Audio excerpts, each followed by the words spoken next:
कक्षा 12वीं विषय गणित। यहाँ पर हम पढ़ेंगे आव्यूह गणित में सममित और विषम सममित आव्यूह क्या होता है इसके बारे में और इसको कैसे हल किया जाता है। जैसे कि देखिए, सममित आव्यूह, कोई एक वर्ग आव्यूह ए सममित कहलाता है यदि ए डैश इज इक्वल ए, मतलब उस आव्यूह का परिवर्त निकालने पर वही आव्यूह प्राप्त होगा, तो ये कहलाता है सममित आव्यूह। जैसे कि ये देखिए, एक आव्यूह दिया हुआ है 1 3 3 2, सममित आव्यूह है क्योंकि इसके पंक्ति को स्तंभ में परिवर्तित करते हैं तो परिवर्त निकलता है।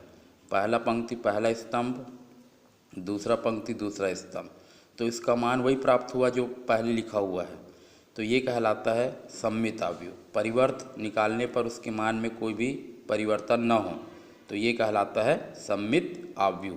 फिर हम पढ़ते हैं विषम सममित आव्यूह। ये देखिए, विषम सममित आव्यूह, एक वर्ग आव्यूह ए विषम सममित आव्यूह कहलाता है यदि ए डैश इज इक्वल माइनस से हो। ए डैश इज इक्वल माइनस से मतलब परिवर्त निकालने पर वही आव्यूह प्राप्त होगा लेकिन ऋण चिन्ह के साथ, तो इसको हम बोलते हैं विषम सममित आव्यूह। जैसे कोई आव्यूह दिया हुआ है, ये आव्यूह का सममित रूप होता है और ये आव्यूह का विषम सममित रूप। इससे संबंधित कुछ प्रश्न यहाँ पर हम पढ़ते हैं। जैसे देखिए, सिद्ध कीजिए कि आव्यूह एक सममित आव्यूह है। ये दिया हुआ है, इसके पहली पंक्ति को पहला स्तंभ, दूसरी पंक्ति को दूसरा स्तंभ, तीसरी पंक्ति को तीसरा स्तंभ बना देते हैं।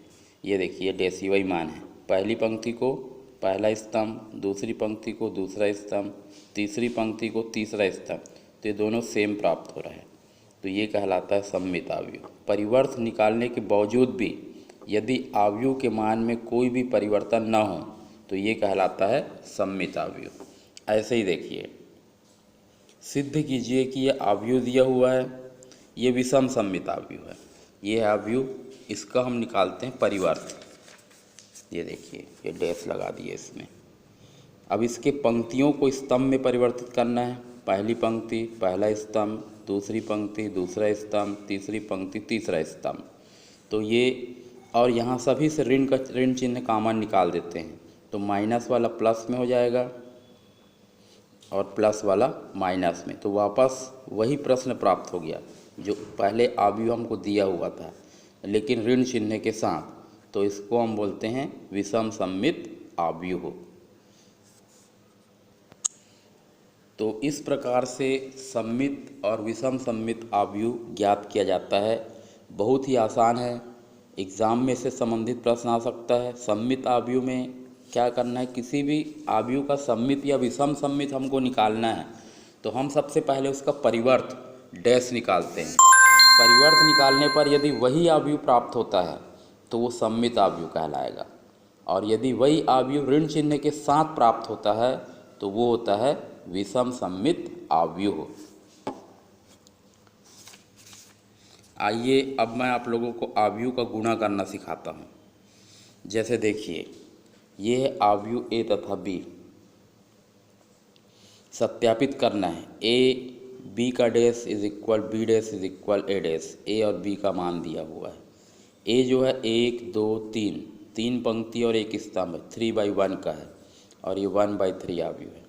गुणा कैसे करते हैं, 1 का 1 से, फिर 1 का 2 से, 1 का 3 से। पहली पंक्ति का तीनों स्तंभों से गुणा करेंगे और पहले पंक्ति के स्थान पर लिखते हैं।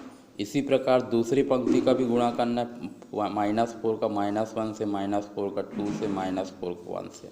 इसको दूसरे स्तंभ दूसरे पंक्ति में लिखोगे। इसी प्रकार तीसरे पद का भी सभी से गुणा करते जाना है और यहाँ लिख दिए।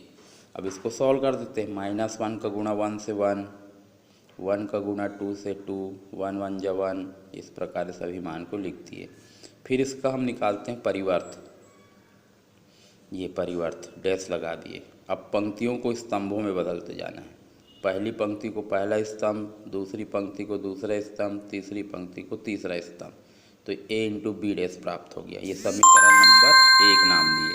अब बी डैश निकालते हैं। ये देखिए डैश, पंक्ति को स्तंभ बदल दी, ए डैश स्तंभ को पंक्ति में। अब इसका गुणा -1 का 1 से, -1 का 4 से, -1 का 3 से, ऐसे 2 का सफिक्स साथ, फिर 1 का सफिक्स साथ गुणा किए तो जो समीकरण 1 में जो पद प्राप्त हुआ था a इंटू बी का डैश, वही मान यहाँ पर बी डैश इंटू ए डैश प्राप्त हुआ है।